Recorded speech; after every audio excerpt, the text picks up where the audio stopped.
Hey everyone, in this video I'm sharing a quick and easy comparative measurement exercise that you can do almost anywhere. Whether you're sketching at a cafe, you're on a train, or you're stuck in a waiting room somewhere. It's a very simple practice, but it's foundational to all drawing. It really sets your mindset to start seeing proportions more accurately. This habit helped me to train my eye early on. I used to use it on the subway every day, and I still use it today for fun. So let's break it down so you can start sharpening your observational skills right away. A very easy exercise that you can do anywhere for comparative measurement, and it's basically distilling exactly what we do when we draw from something more complicated.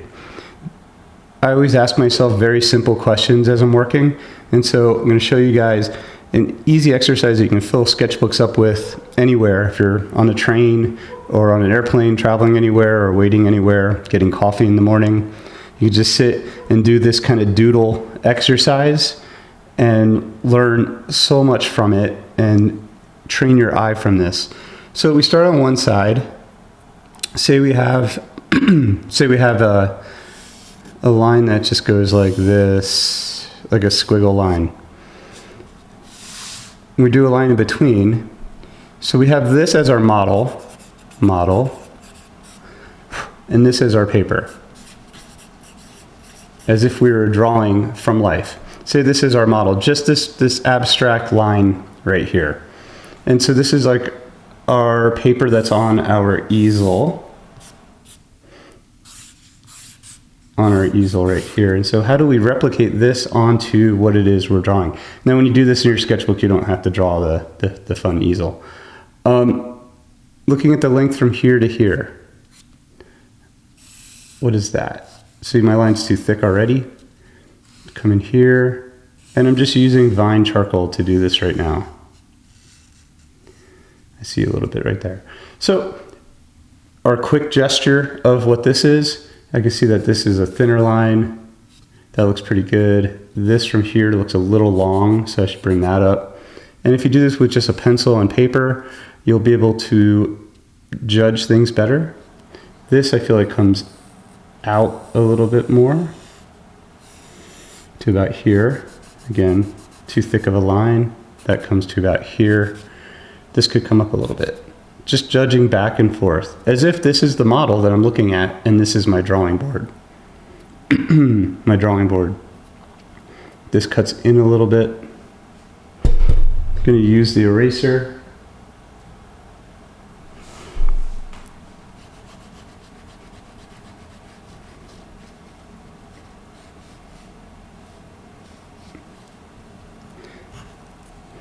This is a really great exercise, like I said, to just fill up a sketchbook with.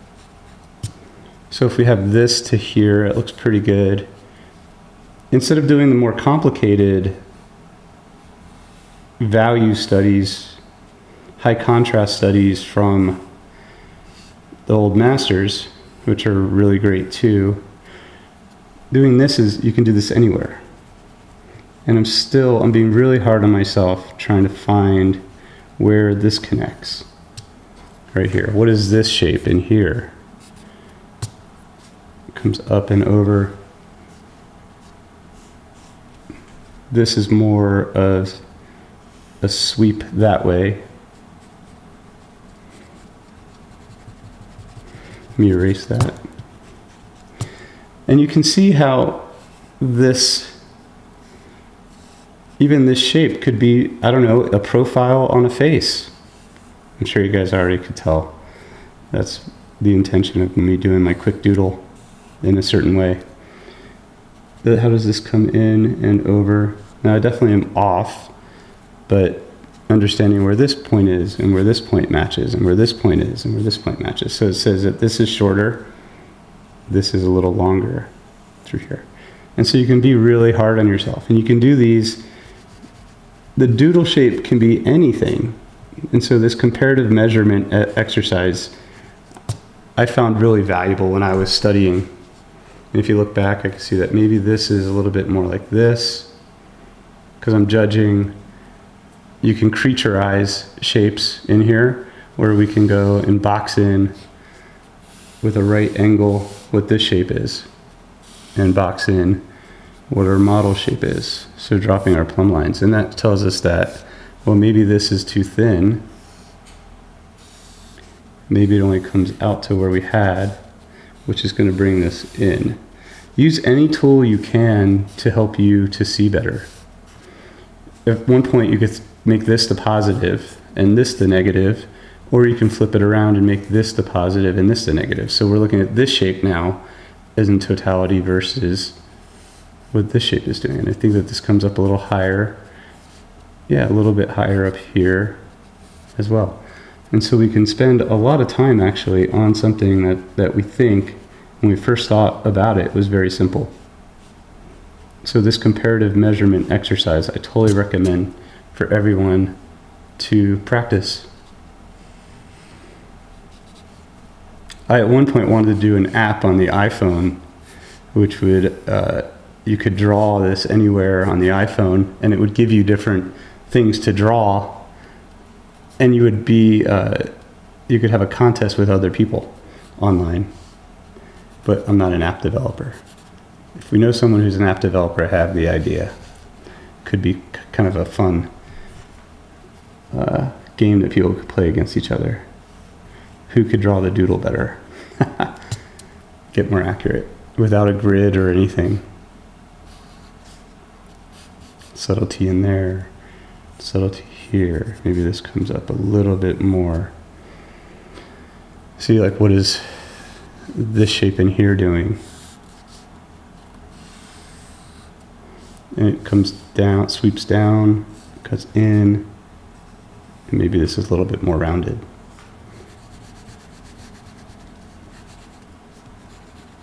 So I've done this exercise I showed you guys earlier on my channel on using the iPad, but I think even using the Vine charcoal is kind of fun. And compare this. I feel like maybe this is a little too high up. This could get swooped down a little bit more as I step back a little bit.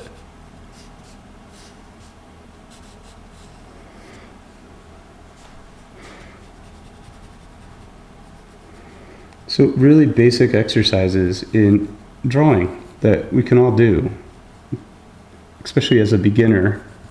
I highly recommend, even as an intermediate painter drawing from life, this can help. But this sets up our mindset from comparison, comparative measurement.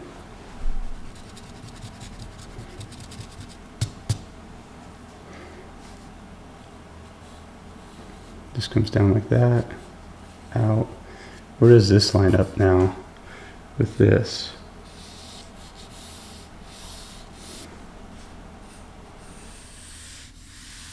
What is this shape? This has a little bit of a curve to it. You can get really, really into the weeds here.